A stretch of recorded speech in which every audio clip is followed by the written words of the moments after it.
Você chega, você quebra o tabu, pô, foi espetacular, né? O São Paulo nunca tinha vencido lá na Neoquímica. Depois vem a Supercopa, né? Nos pênaltis, jogando equilibrado ali, poderia ter vencido nos 90 minutos. E o São Paulo tá bem, pô, o Carpini, um técnico jovem, abraçado aí pelos líderes, aquela coisa, tá indo tudo muito bem. Em que momento você sentiu que o negócio teve uma quebra ali? Que a coisa foi se Olha, perdendo? eu acho assim, o início foi muito bom, a gente estreias com vitória e o Campeonato Paulista fluindo, a gente começando a conhecer o elenco, como eu falei, me adaptando ao São Paulo, isso requer um tempo.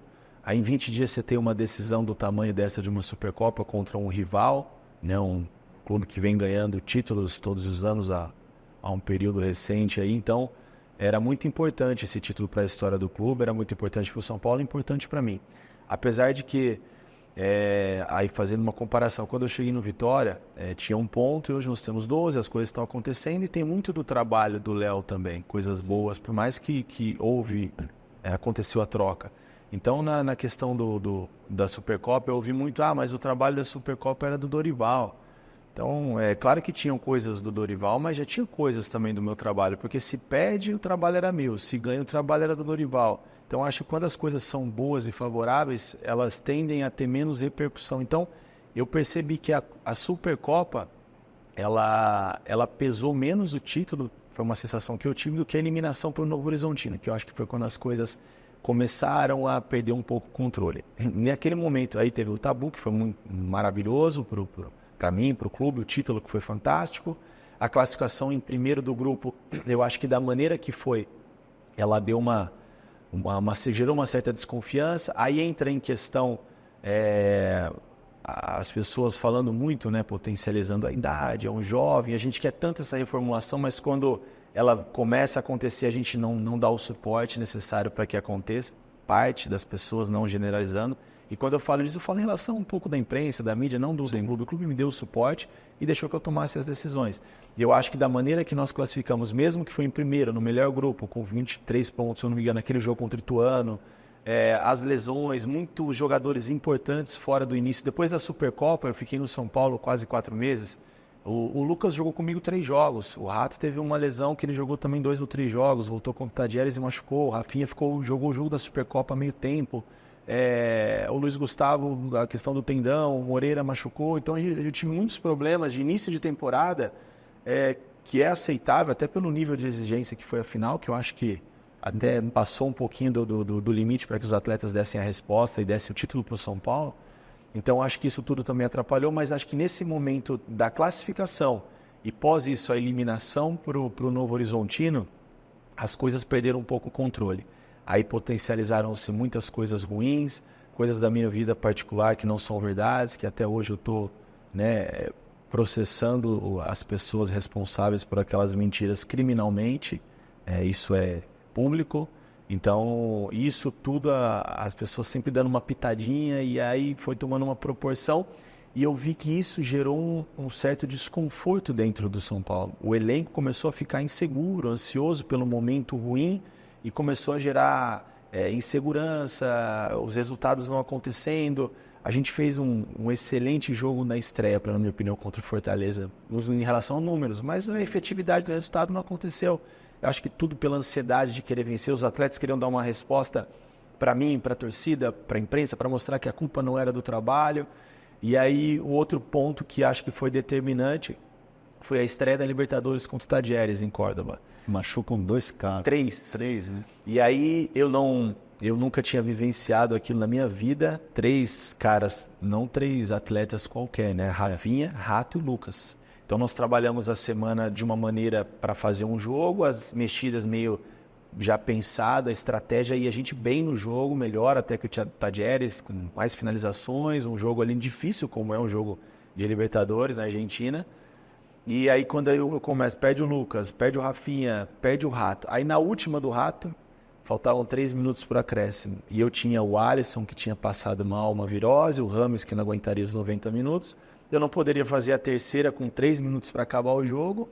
Eu tive que levar para o segundo tempo, senão depois eu não ia poder fazer nada no segundo tempo. Eu poderia ter tomado 3, 4 Tadieres pela nossa necessidade de mexer e não ter mais condições de parar o jogo. Então, e justamente nesses 3 minutos a gente ainda sofre o gol, ou seja, toda aquela atmosfera negativa, as coisas ruins, você vê que estavam incomodando e a maré não estava legal. E aí acontece o gol. Aí fica aquela, mexia, não mexia, tinha que ter trocado, foi inexperiente, mas poxa, o que será que outro treinador faria de tão diferente? Queimaria as 3 naquele momento e poderia tomar 2 gols no segundo tempo? A gente não sabe o que aconteceria depois. Depois do fato acontecido, eu acho que é fácil comentar. Então, assim, estou até me alongando nisso até por uma coisa que eu nunca falei. A primeira vez que a gente está falando um pouco do São Paulo de tudo isso é com você, André, até pelo respeito que a gente tem, pela amizade. E aí, então, acho que aí foram acarretando esses problemas. Então, foi o último jogo do Paulista contra o Ituano, a eliminação nos pênaltis da maneira que foi, aquela questão do Rames, bateu o pênalti, não bateu, por que não bateu? Aí nós vamos para a Argentina, perde o jogo na Argentina dessa maneira, com essas dificuldades.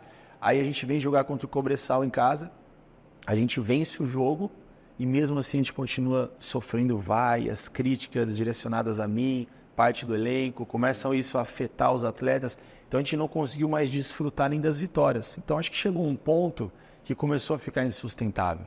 E aí acho que as coisas caminharam para isso justamente porque aí faltou um pouco de paciência, né, da gente não tentar fazer comigo, tentar, porque na minha opinião não conseguiram as pessoas que tentaram, porque hoje eu estou aí dando uma outra resposta aqui no Vitória, tenho só 39 anos, já estou vivenciando já outras experiências da minha carreira, mas o que aconteceu comigo aconteceu também com outros jovens treinadores que hoje talvez não estão no mercado, talvez também por um pouco de falta de paciência de algumas pessoas que formam opinião, enfim.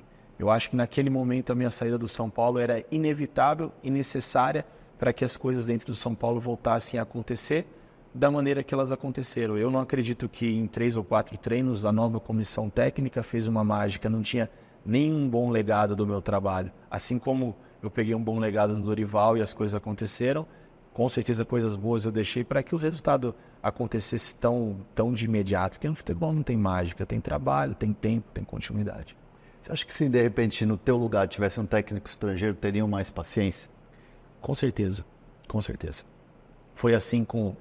Quantas vezes o Vojvoda oscilou no Fortaleza? Ele teve momentos que ele poderia ter sido mandado embora e momentos que ele poderia ter saído e não saiu.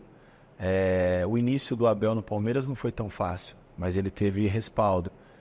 O Luiz Castro, no primeiro ano dele no Botafogo, foi muito difícil, muito criticado. E no ano seguinte sentiram a ausência dele e talvez a perda do título passou pela saída do Luiz Castro. Acredito eu, pode ser que sim, pode ser que não. Então eu acho que tem assim, um pouco mais de paciência. Acho que eu não sou contra os estrangeiros, não. Acho que tem espaço para todo mundo, sempre falei isso. Sim. Mas eu acho que esse equilíbrio nos elogios e nas cobranças, eles têm que ser um pouco mais parelhos, assim, sabe? Eu acho que não só essa questão de ser ou não estrangeiro, mas também de atrelar qualquer insucesso à falta de experiência. E quando tem um sucesso, a falta de experiência também não contou tanto. Então, assim, não tem uma mesma medida. Eu acho que isso que a gente talvez teria que tomar um pouco mais de cuidado para que outros treinadores assim também tenham um pouco mais desse tempo para trabalhar e ter a continuidade. Você sabe que o mercado ele é muito louco, né? Assim, o mercado da bola, o mercado no geral, acho que isso é da profissão mesmo, assim. Muitas vezes a gente fala assim, poxa, tô aqui, acho que de repente eu não vou ficar nessa empresa, já vou buscar um outro lugar. Mas o futebol ele ganha uma proporção maior, né? Sim. De alguma maneira te incomodava você dar treino no São Paulo e saber que no noticiário estava assim, o próximo treinador pode ser fulano, pode ser ciclano. Como é que era isso no psicológico? Não, isso é ruim. A gente sabe que acaba sendo inerente à profissão, como você falou. Aconteceu comigo já numa outra situação, treinadores não estando bem e meu nome sendo ventilado na minha saída do São Paulo, em clubes da Série A e da Série B. E ainda tinha treinadores no cargo, então a gente também não pode dizer que, nossa, foi injusto. O futebol, justo, não acho que seja. Eu acho que naquele momento tenha faltado um pouco de comunicação de todas as partes, né? E, eu já sabia que a gente eu não sou menino, né? Eu tenho 39 anos, estou há 5 anos nessa função, mas saí de casa com 14 anos para ver uma carreira de atleta, estou nisso há um tempinho já. E se tem uma coisa que eu acho que é um ponto positivo do meu trabalho é a percepção de ambiente, de vestiário, de atletas. Eu vivi isso a minha vida toda. Então você começa a entender quando as coisas vão ter um final feliz ou não. E no São Paulo estava caminhando para isso por N situações. Eu acho que talvez essa comunicação, a gente ficar sabendo tudo através de redes sociais, de imprensa, de veículos de informações, mas nem tudo que se lê e que se vê também é fato, né? Mas eu acho que isso aí pelo tamanho do São Paulo, isso é um momento muito difícil assim, da minha vida. Mas que me amadureceu muito, André, muito. Né? Imagina. Você pode ter certeza que em breve, em outras oportunidades, outros desafios, assim como esse do Vitória, eu me sinto cada vez mais preparado. Eu cheguei fazendo aquilo que eu penso, colocando as minhas ideias e fazendo o que precisava ser feito. Eu acho que é dessa maneira. Algumas coisas que eu penso eu não preciso falar. Acho que isso a gente vai amadurecendo e aprendendo. Então, eu acho que eu falei isso já em outro momento, né? Que eu acho que o São Paulo me fez muito bem. Eu saio muito melhor e muito mais preparado para novas oportunidades e até mesmo no futuro, quem sabe até no São Paulo. Acho que o ciclo foi interrompido, mas assim como o Dorival, o Muricy, na minha saída, falou: Carpini, eu fui mandado embora de São Paulo 2 ou 3 vezes, se eu não me engano, e voltei, ainda conquistei títulos. Você tem 39 anos, aí você sai daqui deixando o clube com as portas abertas, e a gente sabe tudo que nós vivemos aqui. Então, assim, foi um cara que sempre me falou coisas boas que eu levo para a minha vida. Você sabe que a gente tem uns quadros aqui, né, que a gente faz aqui no Zona Mista, e um deles é o da camisa, que a gente fala que é o meu primeira camisa, que a gente vai fazer agora com o Thiago Carpini. Roda a vinheta.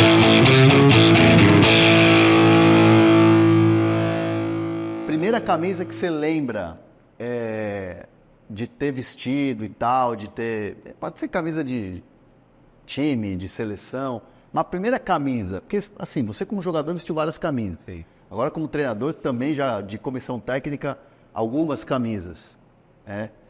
Você lembra a primeira camisa que você vestiu? Na minha vida? Na sua vida. Eu lembro. São Paulo, da IBF Formulários, aquela de 90. Aí com a golinha, IBF, se eu não me engano. Tem até uma foto, depois eu vou te mostrar em off aqui. Porque a minha família, meus pais são meu pai, né, que é São Paulino, meus avós e tal. Então, aquela coisa quando cresce, né, já nasce o menino, já nasce o clube junto.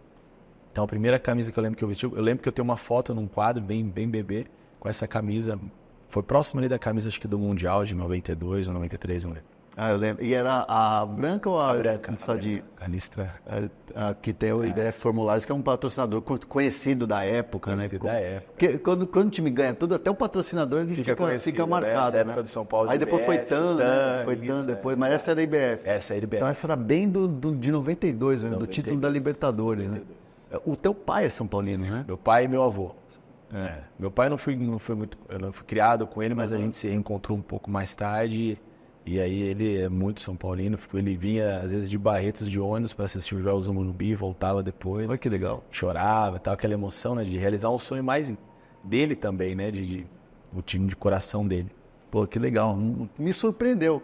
Achei que você ia falar, foi lá o Barretos, o time do interior e tal. Foi São Paulo. Pô, legal, não sabia dessa. Essa você nunca tinha falado, né? Não, nunca tinha falado. Só esse quadro. Depois eu vou te mostrar as imagens. Depois você me mostra as imagens aí, eu conto pra galera. Mas, cara, assim, a gente estava falando, né, aqui, aproveitar que a gente está falando sobre esse tema e depois eu quero falar sobre outros também, de bola, claro, evidentemente. Mas o Rames Rodrigues sempre é um tema, né, cara? Assim, no São Paulo, então, sempre fala, agora mesmo nessa época de Copa América e tal, volta a ser tema e tal. Você acha que ficou muito na tua conta essa história de escala o Rames, não põe o Rames? Ficou muito na tua conta? Ficou um pouco, sim. E ele não jogou por ninguém, né? Deixar bem claro, ele não tá jogando com ninguém, né? Jogou também com o Dorival, em outros clubes aí que ele passou, ele vem tendo algumas dificuldades, mas na seleção ele consegue performar, né? Isso é uma coisa que intriga o torcedor, a imprensa e intriga nós também. No meu caso ali, a minha questão com o Rames, ela foi muito peculiar, porque quando eu cheguei, uma semana ou 10 dias depois, foi definido que o Rames não faria parte mais do contexto, que ele estaria se desligando do São Paulo.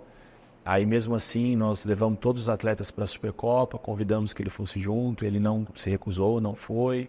Depois, por não sei quais motivos, eu não participo dessas negociações, são assuntos internos, ele precisou ser reintegrado e não sairia mais. Não sei se por vontade dele, enfim.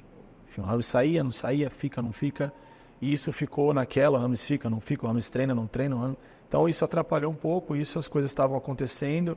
eu tinha ali os meus critérios, as minhas ordens, as minhas coerências, eu não ia atropelar as coisas, passar o Rames na frente de ninguém. A torcida, sempre, todo clube grande assim é carente de ídolos, né? Eu vejo isso no Vitória também, ídolos como marcaram época com camisas de peso no cenário nacional. E eu acho que o torcedor, pela carência de um ídolo também, em alguns momentos tentou até transformar ele nesse ídolo.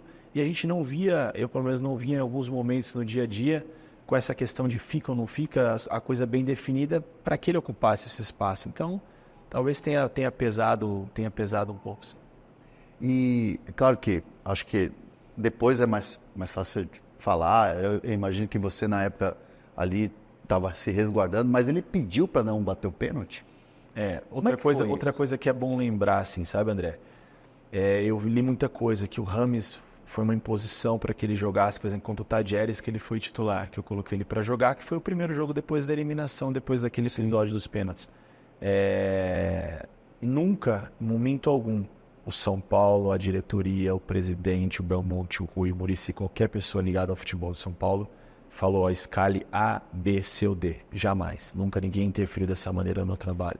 Eu buscava o Muricy muito para conversas de opiniões e se eu não perguntasse alguma coisa, o Muricy nem falava. Ele não chega de maneira nenhuma, nem ele, nem ninguém do São Paulo, nem ninguém. Então, todas as decisões que eu tive no São Paulo, quando eu coloquei o Rames, quando eu não coloquei o Rames, quando eu tirei, quando eu fiz, foram minhas decisões, tá? Então, que isso fica bem claro, as pessoas, ninguém me influenciou a tomar decisão qualquer. Em relação ao Rames no episódio do pênalti, eu fiz a escala, ele era o terceiro batedor.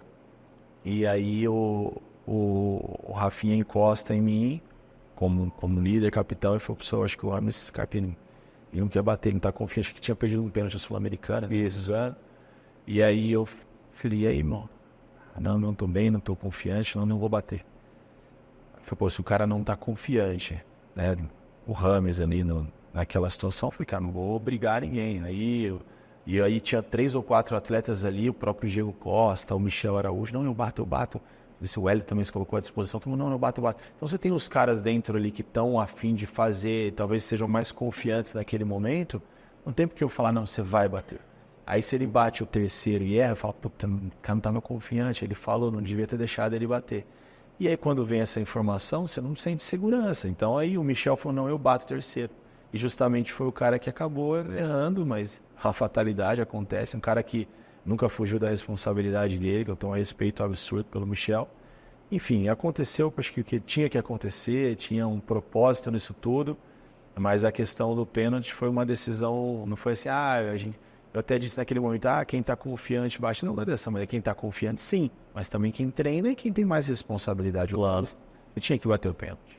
Né? Então ele era o terceiro batedor e acabou que naquele momento, assim, e aí eu respeito o Rames, o atleta, pelo contexto ali de ter perdido o pênalti no Morumbi, daqui a pouco cair na conta dele uma eliminação, enfim. E aí eu falei, bom, então, se a gente tem outros atletas que estão a fim estão se sentindo mais seguros naquele momento para bater, vamos trocar. Mas não aconteceu. Se tivesse a oportunidade de levar ele para o Vitória, você indicaria? Né? O Rames? Acho que ele não iria. Acho que ele tá. E ele tá fazendo, cara. Ele tá fazendo uma grande Copa América. Ele tá fazendo uma grande Copa América. Ele viu o cara que tá correndo, se dedicando, ajudando. E se ele fizer o que ele faz na seleção do São Paulo, não só nos jogos, no dia a dia, sem dúvida, daqui a pouco ele vai ter a oportunidade dele no São Paulo. Cara, assim, para bater uma pedra nesse assunto de São Paulo aí, é o teu desejo mesmo um dia terminar aquilo que você não conseguiu terminar? Sim. Eu acredito que sim. É claro que eu vou ter outras oportunidades também, sonho em outras oportunidades em outros grandes clubes, assim como é o São Paulo, assim como levar o Vitória para a Libertadores. Exatamente, assim como é o Vitória na minha carreira, um grande clube também, não só do Nordeste, mas nacionalmente, um clube que estava muitos anos fora da elite, consolidado de novo da elite, sonho muito com isso sim, então tenho muitos objetivos ainda na minha carreira, né, André? Vou fazer agora em julho 40 anos e vivi bastante coisa, ascensões muito rápidas. Teve momentos que eu era o cara mais elogiado, a sensação do momento, e depois em um mês eu já não era mais tudo aquilo, e daqui a pouco agora, novamente o Carpini. Então assim, eu procuro tratar as coisas hoje com muito mais equilíbrio, muito mais coerência naquilo que eu penso, naquilo que eu falo. E é um desejo, sim, quem sabe um dia ter a oportunidade de voltar e fechar esse ciclo, que começou tão bem, né? Sim. Começou com título. São Paulo, hoje, esse ano, já ganhou um título e foi comigo. Querendo ou não, bem ou mal, gostem ou não, os torcedores que gostam, que não gostam, a imprensa que apoiou, que não apoiou, o título do São Paulo 2024 foi comigo. Quem foi o cara mais pica, assim, com você lá no São Paulo? Você fala assim, ó, esse... No contexto, esse aqui eu vou levar pro resto da vida. como atleta ou no geral? No geral, atleta. Cara, como atleta, Lucas e Luiz Gustavo, Te deram suporte. muito suporte. Rafinha também sempre tem a sua liderança, mas o Rafinha, o que aconteceu com o Rafa foi que ele ficou muito tempo ausente do campo. Sim. Então ele acabou que não podendo ajudar muito da maneira que ele sempre ajudou ali no São Paulo, não só dentro de campo, mas nessa liderança que ele tem. O Luiz era um cara que a gente conversava muito, também estava fora Mas por estar chegando no São Paulo, vendo tudo aquilo, ele estava sempre muito próximo, a gente conversava bastante. O Lucas foi um cara fora da curva, Alisson, nós poderíamos citar tantos caras, cara. O grupo de São Paulo é muito bom, são um grupo de homens, de profissionais capacitados. E ali fora do campo eu tive muito suporte do Belmonte, que é um cara para mim que eu levo uma amizade para minha vida, do Rui Costa, que é outro cara que ali não está tanto nos holofotes, mas está sempre nos bastidores, sempre ajudando. O Muricy, um ícone, é difícil falar de um, né? Foram pessoas, o Rui, o Belmonte, esses atletas que eu citei, foram pessoas que eu levo amizade para minha vida, me ensinaram muito e eu acho que eu também contribuí em alguma coisa com eles também. O técnico Thiago Carpini hoje, apesar de jovem, com conquistas importantes e tal, me parece que o teu cenário, você vai para a vitrine do futebol brasileiro no Água Santa. Não, naquele vice do Paulista, batendo ali na trave, vencendo o Palmeiras no primeiro jogo. Aquele é o trabalho que te alavanca? Você tem essa noção? Sem dúvida. É o trabalho que muda de prateleira mesmo, assim, né? Eu falo muito isso, né? Que me colocou em outro hall ali de possibilidades, de oportunidades, de clube. O Água Santa foi um marco na minha vida. Eu acho que dificilmente vai acontecer novamente, fazer uma final de Paulistão. O Água Santa, talvez daqui 10, 15 anos viva isso novamente, ou um clube do interior, é sempre muito específico, né? O Diniz foi com o Audax, o Dorival, o Clube Muricy fizeram com o São Caetano, o Doriva fez com o Ituano, eu cheguei com o Água Santa, o Santo André, se eu não me engano, fez uma vez também. Então é muito pontual, porque é muito difícil, né? O Campeonato Paulista é muito nivelado, muito equilibrado, a régua é muito alta para um time, ainda mais um time vindo da Várzea, 10 anos, como o Água Santa sempre subia e caía, fazer uma final, eliminar São Paulo, Bragantino, ganhar o primeiro jogo da final do Palmeiras. Então, ali foi uma mudança, sem dúvida, de prateleira na minha carreira. O que você mais leva, assim, de aprendizado lá do Água Santa, que você fala assim, cara, isso aqui é um negócio que eu vivi, que é um mantra para mim?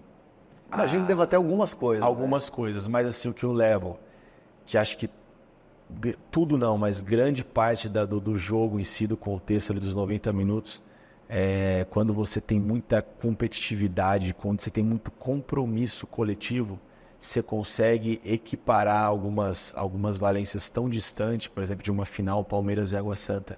E em alguns momentos, não digo a capacidade técnica individual, talvez em alguns aspectos coletivos, mas a competitividade, aquela sintonia que nós tínhamos do grupo, era um grupo muito bom, assim, que eles compraram muito a ideia, aí você consegue, no mínimo, você competir de igual para igual com um time do tamanho do Palmeiras, do São Paulo, que foi nas quartas, do próprio Bragantino na semifinal, do Caixinha, que é, para mim, também um excelente treinador, um trabalho consolidado também.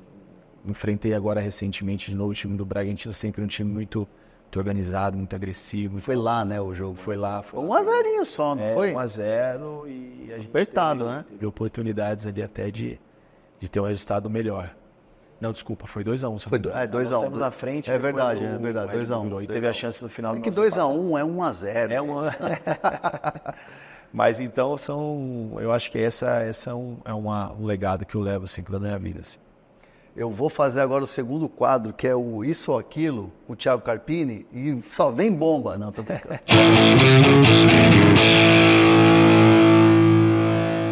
Cara, ganhar a Supercopa ou quebrar o tabu em Itaquera? Ganhar a Supercopa. Foi mais especial? Foi meu primeiro título como técnico, né? Então foi especial. Ganhar um título com o São Paulo com 39 anos e em cima de um rival. Um jogo, como você falou, André, é muito igual. Nós estivemos próximo de ganhar, o Palmeiras esteve próximo de ganhar e definiu nos pênaltis. Então, Supercopa. Renato Gaúcho ou Dorival Júnior? Cara, eu tive a oportunidade de conviver muito com o Renato, né? Como atleta. Então, eu admiro muito o Renato na sua gestão de pessoas, na inteligência que ele tem, na percepção de cada momento. Mas acho que são dois grandes treinadores, mas eu não vou ficar em cima do muro, não. Eu acho que falando em relação a jogo, eu fico com o Dorival. Dorival, técnico da seleção brasileira. Água Santa ou Juventude? Caramba. O Água, para mim, mudou a minha vida, né? Mudou a gratidão enorme e o Juventude consolidou. E o São Paulo veio na sequência. Então, difícil escolher. Esse é difícil. Eu vou ficar com os dois. Água Santa pelo momento Muro. E Juventude tá louco. Eu voltei agora também lá em Caxias. Nós empatamos o jogo lá e... Poxa, recepção maravilhosa. Que legal voltar e você ver o carinho do torcedor, faixas, imprensa, diretoria, presidente, atleta. Tanto que esse grupo aí, a gente praticamente não. Tirando o Gilberto e o goleiro, o Gabriel, a gente montou todo esse elenco, né? Para esse ano. Até então não tinha no São Paulo, a ideia era continuidade. Então, vou ficar com os dois. Tá bom. Aqui, os convidados, a gente dá sempre direito a um muro. Então, você já queimou o muro. Queimou o seu muro já. Depende da próxima, eu troco o muro. Ser vice-campeão paulista ou ser vice-campeão da Série B? O que é melhor? Isso ou aquilo? Vice-campeão da Série B. É um nacional? É um nacional, 38 rodadas e da maneira que foi. Sair da lanterna para vice-campeão brasileiro. Nenê ou Rafinha? Os dois experiências que você trabalhou. Sem levar em consideração o contexto de carreira, mas o que foi comigo, Nenê. Porque o Rafinha fez pouquíssimos jogos, né? Fez meio tempo da final, mas acho que meio tempo um pouquinho do Tadieres e machucou de novo. E o Nenê participou de toda a campanha de recuperação e ele foi muito decisivo, né? Gols, assistência, bola parada. Então, para o meu contexto de jogo, o Nenê me ajudou mais. Bavi ou Caju? Bavi, né? Bavi, né? Bavi. Tá pressão, né? Eu não fiz um ainda como técnico. Recente agora, teve o primeiro no Barradão, empate por 2-2, e agora nós vamos ter a volta na Arena e no segundo turno. Mas sem dúvida o Bavi, a gente vê a atmosfera de Salvador, o que a torcida vive, o Vitória, a paixão do torcedor do Vitória é diferente. Sem dúvida vai ser um momento diferente. Já estão te cobrando aí, professor? Tem o Bavi no retorno, né? Já estão? No retorno, nós temos jogo pra caramba até lá, nós estamos nessa campanha tentando tirar o pezinho de baixo, os caras já estão pensando lá no Bavi. Se não fosse treinador, seria? Eu acho que eu ocuparia algum cargo diretivo. Algum coordenador técnico, talvez até um executivo, não sei. Alguma coisa no futebol eu faria. Cara, muito legal esse papo. A gente está indo já para o parte final aqui. Já estou recebendo mensagens e o meu diretor já está no meu pé aqui já para encerrar aqui, porque a gente está estourando o tempo. Mas, cara, assim, é muito legal ver como você se recoloca e já está numa outra sintonia. Eu acho que a escolha do Vitória veio em bom momento. Bom né? momento. Acho que foi um momento que assim, você parou, pensou, refletiu, estava fora do Brasil, e aí veio uma oportunidade na Série A, numa outra realidade, é verdade, mas assim, foi uma escolha legal, bacana, e eu tô sentindo que você tá de novo no treino. Não, tô bem, tô feliz, me reencontrei. O Vitória me serviu essa oportunidade que o Vitória me deu de... Assim, quando a gente começa a ter tanta negatividade no seu trabalho, na sua pessoa, na sua vida particular, que afeta seus filhos, sua esposa, como foi no meu caso, na reta final do São Paulo, você começa a se duvidar, você começa a se questionar em alguns momentos de si próprio. Sim. Poxa, será que o que estão falando é isso mesmo? Será que eu errei tanto assim? Será que... E aí você começa a analisar as coisas com mais calma, e aí quando você volta e fala, não, é isso que eu acredito, essas são as minhas ideias, melhorei, acertei, errei, e hoje eu me vejo um profissional melhor, eu vejo que o Vitória me devolveu essa autoestima, essa ganância de competir, de vencer novamente, E o Vitória sabe disso. Eu tive agora mesmo no Vitória, mesmo com 6, 8 rodadas que eu fiz na Série A, eu tive a oportunidade agora mesmo de deixar o Vitória para uma outra equipe de Série A. Isso não saiu na imprensa, não foi divulgado, eu nem vou falar que equipe foi, não vem ao caso. E eu tenho que, no mínimo, retribuir a gratidão que eu tenho pelo Vitória, de me abrir as portas, me acolher, me abraçar, o torcedor, a imprensa, o grupo, e a gente batalhar junto por esse objetivo, e a ideia é consolidar esse trabalho. E não deve ser fácil, né, assim, tipo, retomar, né, pô, ter toda a responsabilidade de levar um gigante como Vitória, depois ter passado, porque foi uma parada meio estranha, assim, né, tipo, até a tua vida pessoal foi vasculhada. Sim. Aqui foi um absurdo, né, muitas mentiras ainda, André, muitas mentiras com a ex-mulher, a ex que eu tenho, meu primeiro casamento. Aí, pô, a ex falou isso, falou aquilo, claro, eu quero ver a ex que fala bem do ex, né? Mas, enfim, hoje eu levo uma boa, até brinco, mas, cara, agora em relação à minha vida particular, dos meus filhos, de dívida, de não sei o que, eu morava no CT porque eu não tinha de pagar aluguel. Cara, minha vida é tão bem resolvida, graças a Deus, graças ao futebol. Meus filhos vivem tão bem e eu trabalho muito para que isso aconteça. As pessoas falam tanta besteira, mas, enfim, é o momento de fragilidade nosso profissional. Isso que eu falo como ser humano, não no geral, né? Mas algumas pessoas, no momento mais frágil profissional, as pessoas trouxeram à tona ex-casamentos, situações que não eram verdades, outras que eram, e que não vem ao caso ali, não me define como ser humano, como homem ou como profissional, bom ou ruim. Isso foi uma coisa que me chateou muito, mas se acontecer novamente, acho que eu até encaro de maneira diferente. E as pessoas responsáveis por isso, inclusive a família, a ex, né, elas estão respondendo por isso. Isso aí deixa cascudo, né? Porque, Deixa. Sem dúvida nenhuma. E eu imagino que você deva ter tomado bronca do Bernardo, teu assessor, porque quando a fase tá daquele jeito, até as falas, né? Porque aquela fala da vitória perto da derrota... Então, aí, André, outra coisa, o contexto. As pessoas pegam... Porque virou um virou, né? Sei lá. Não, até eu dou risada, cara. Só que se você pegar o contexto da pergunta e da resposta, não foi que eu falei que quanto mais você perde, mais próximo da vitória você está. O que eu quis dizer aí na minha resposta por completo é que eu acredito nos ciclos da vida, sabe, André? Tem momentos que a sua vida está tudo bem, daqui a pouco você tem um monte de problema, e daqui a pouco as coisas voltam a caminhar, e você vão ter outros problemas, e a vida está sempre oscilando. Então, no futebol, cara, quanto mais você vai perdendo, as coisas estão indo, daqui a pouco vem um momento bom, e a vitória volta, você está perto do momento bom, como você está perto do momento ruim. E acho que da maneira que eu coloquei, parece, quanto mais você perde, mais... Não, cara, não é isso. Quanto mais você perde, mais você perde, eu sei disso. Mas assim, acho que era tanta coisa ali, tanta informação naquele momento, e se você pegar todo o contexto, que eu quis dizer isso. Nada dura para sempre. Claro. São ciclos. Você vence. Daqui a pouco você vai ter uma fase ruim que você só vai perder. Então, se você está perto dessa fase ruim, e quando a fase ruim está ali, você está perto de daqui a pouco das coisas se ajustarem e você reencontrar o caminho das vitórias. E aí a pessoa pega, corta aquilo e fala, pô, aí vira meme, que até eu tenho esse meme. Eu acho legal, ficou bacana, não vou mentir. E aí quando você é contratado pelo Vitória, fala, tá vendo? Tá vendo? Eu falei que tava perto da vitória, pô, tava perdendo pra caramba. Perto da Vitória, agora você tá sempre com o Vitória. Ai, meu Deus, agora estamos sempre com a vitória, agora não tem mais isso não, agora é vitória. Thiago, obrigado, tá, irmão? Valeu, obrigado irmão. por receber a gente aqui na concentração Obrigado. do Vitória, num jogo que é exatamente no dia do jogo contra o Corinthians, né, que já passou. E legal por abrir essa resenha, falar sobre esses assuntos que acho que de alguma maneira estavam ali ainda, né? Sim, tudo muito solto, né? Muita ponta solta, sem ninguém ouvir aquilo que realmente eu entendi, ou que eu passei, ou que eu vivi, ou que eu quis dizer, como essa frase, mas acho que é a primeira vez que a gente fala até um pouco do São Paulo. Jamais falaria nada diferente do São Paulo pelo respeito que eu tenho, a gratidão, e ao mesmo respeito e a gratidão que eu tenho pelo Vitória hoje. Vida que segue, sucesso aqui para nós, sucesso para o São Paulo, para o meu dia lá, e muito mais sucesso para você, André. Tamo junto. Obrigado. Valeu, Thiago. Obrigado. Valeu, Zona Mista do Hernan, toda semana aqui no All Sport. Não esquece de ativar as notificações, ficar por dentro da programação. Toda semana a gente tem uma conversa espetacular como essa com o grande Thiago Carpini. Eu volto semana que vem. Qual?